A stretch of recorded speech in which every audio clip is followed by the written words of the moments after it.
So it's big, it's complicated, it's messy, and the challenge they have is how do you market a system that if people understood it, nobody would want. And of course, the way you do that is with a healthcare crisis. And why is a healthcare crisis good for that? Because generally, if a few people want to control the many, the question is how can you herd all the sheep into the slaughterhouse without them realizing and resisting? So the perfect thing is invisible enemies. So we had the war on terrorism, with invisible terrorists, and then now a virus is perfect because it's invisible. You can't prove that it doesn't exist because it's invisible. So invisible enemies are always the preferred one, particularly if they scare people. If you can use fear and introduce significant fear, then people will need government to protect them from the invisible enemy. Then the second tactic, which is very effective, is divide and conquer. And so in the meantime, if you can use the media plays a very important role. If you can turn men and women against each other and black and white against each other. And one of the reasons you import a lot of immigrants into Europe is turn the general population against the immigrants, and then you need government to be in the middle. And so these are all, whether it's divide and tactic or invisible enemies, these are all ways to institute fear and get people to go along with things. And of course, the invisible virus allows you to do enormous control mechanisms. You can stop people from gathering, you can stop people from organizing, you can stop people from getting together and talking about what's going on, et cetera, et cetera. And if you digitize it with contract tracing, then you can control who's talking to whom. If you can get them to do all their work and education online, you can literally listen to everything they're saying. So you can institute extraordinary amounts of surveillance, all in the theory that we're protecting you from the invisible virus. It's very clever, and as you can see, it's working with many people, not everybody, but many people. So to me, a lot, and I don't want to underestimate the ability of the leadership to introduce pathogens that will kill people, and I don't want to suggest that people aren't getting sick, but essentially what you're trying to do is you're trying to get people to buy into a solution before they see where it's ultimately going to go. Because you're talking about a transaction system that is no longer a currency, it's a control system. So it's like a credit at the company store. If every central bank comes out with a digital central bank currency, they have the ability to turn your money on and off. So if you don't behave, that's it. And of course, as we know, they want to combine this with transhumanism, which means literally, I take injections that can institute the equivalent of an operating system in my body. And so I'm hooked up to the financial system, literally, physically. Hey YouTube world, Harvest is Plenty. Thanks for stopping by to check out the video. So I'm sure you guys are aware of the dog and pony show, the trickery, the deception, the distraction of them bringing Dr. Anthony Fauci in front of Congress to testify over his handling of the pandemic and the COVID response. But it's all just a show. It's all a game. Dr. Fauci and Bill Gates, they oversaw the North American operation, which was successful by their accounts because they got over 81% of the American population, which is over 330 million people. They got 81%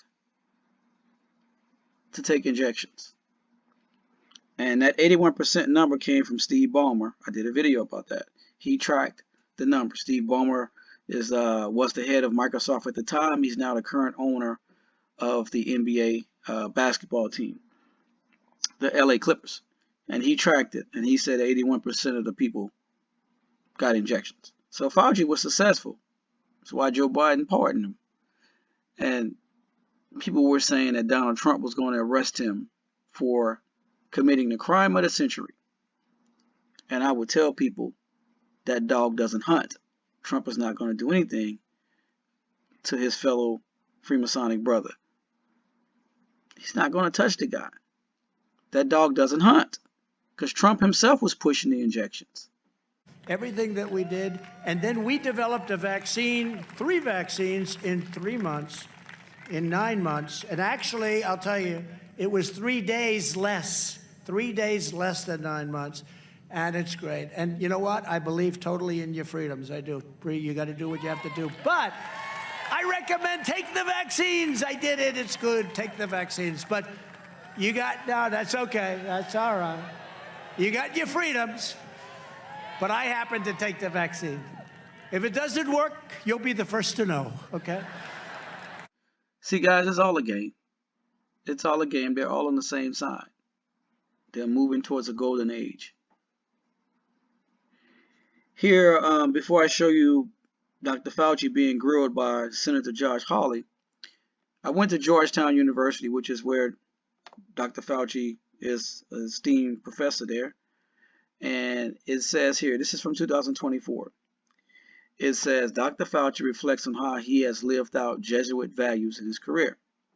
It says, Dr. Anthony Fauci reflected on how his Jesuit training has shaped his decades-long career in medicine and public service during the annual induction ceremony for Georgetown students-led chapter of Alpha Sigma Nu, the National Jesuit Honor Society.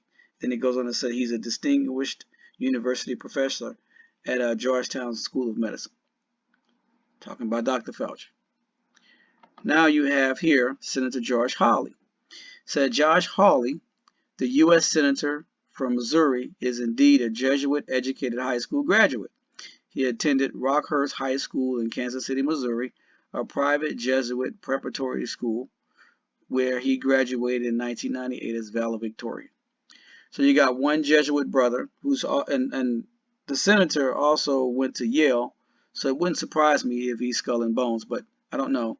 But he went to a Jesuit high school, and he's grilling his Jesuit brother, Fauci. It's all a game, guys. It's all a game. We turn now to that fiery hearing on Capitol Hill, focused on the origins of the COVID pandemic.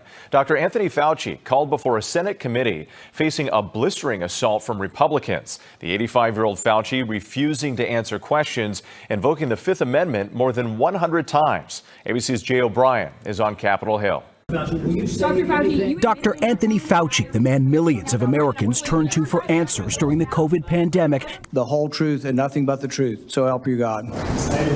Today refusing to answer a single question from the Senate's Homeland Security Committee, accusing the Republican chairman, Senator Rand Paul, of having an unhinged obsession with him. The sole reason he is calling me before this committee is to get me to say something, anything, that could vindicate his repeated public pledges that I end up, in his words, quote, behind bars. In 3 hours, Fauci invoking the Fifth Amendment more than 100 times. What day of the week is it today? On the advice of counsel, I respectfully decline to answer based upon my rights under the Fifth Amendment to the Constitution. What color tie are you wearing? On the advice of counsel, I respectfully decline to answer based upon my rights under the Fifth Amendment to the Constitution. What color is the carpet in front of you? On the advice of counsel, I respectfully decline to answer based upon my rights under the Fifth Amendment to the Constitution. Let's just get one thing straight. You don't have any rights under the Fifth Amendment because you've been pardoned, as you very well know.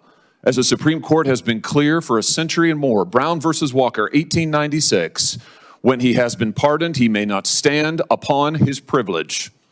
You know that. Your lawyer is sitting behind you now, shifting nervously in their chairs. They know it. This isn't about the Constitution. This isn't about the law. This is about contempt.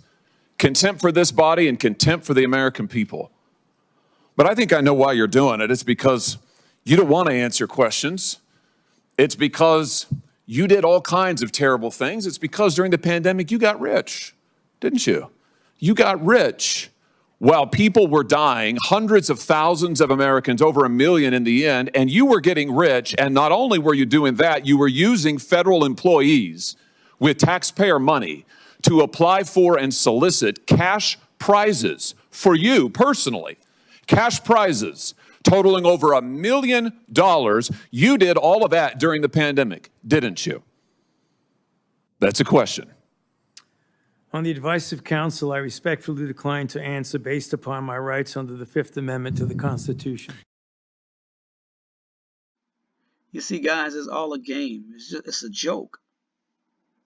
They probably laugh at the human people or the human population behind closed doors and say that people are silly and stupid, and easily tricked. It's the same divide and conquer tactics, blue versus red, Republican versus Democrat. The same Hegelian dialectic tactic. Because if it's not broke, why fix it? So that's why they continue to run it over and over, because people are none the wiser. They continue to fall for it. Democrats and Republicans are just two wings of the same New World Order bird. I've been saying it for the longest. I remember watching TV when Fauci came out and stood there and did his Master the Second Veil Masonic hand sign. I just fell out laughing. I took a picture of the TV screen and texted out to a number of my friends. Some believed me, some didn't. Oh well, what are you going to do? People are, it's like their minds are blinded. Their conscience has been seared because of unbelief. So that's why I, always advocate for you to pray for people, to love people. Keep a smile on your face and love in your heart. And pray that the good Lord remove the scales from their eyes and grant them or give them eye salve so they can see. Continue to share the good news, the gospel. Win as many souls as you can. And get your house in order, because the BS is coming. They've, attacked the water systems. Lord knows what's next. But eventually, the house of cards will collapse. And when it does, you're going to have to survive and endure to the end. All right, I love you guys. Until my next video, may the good Lord continue to bless you and your family.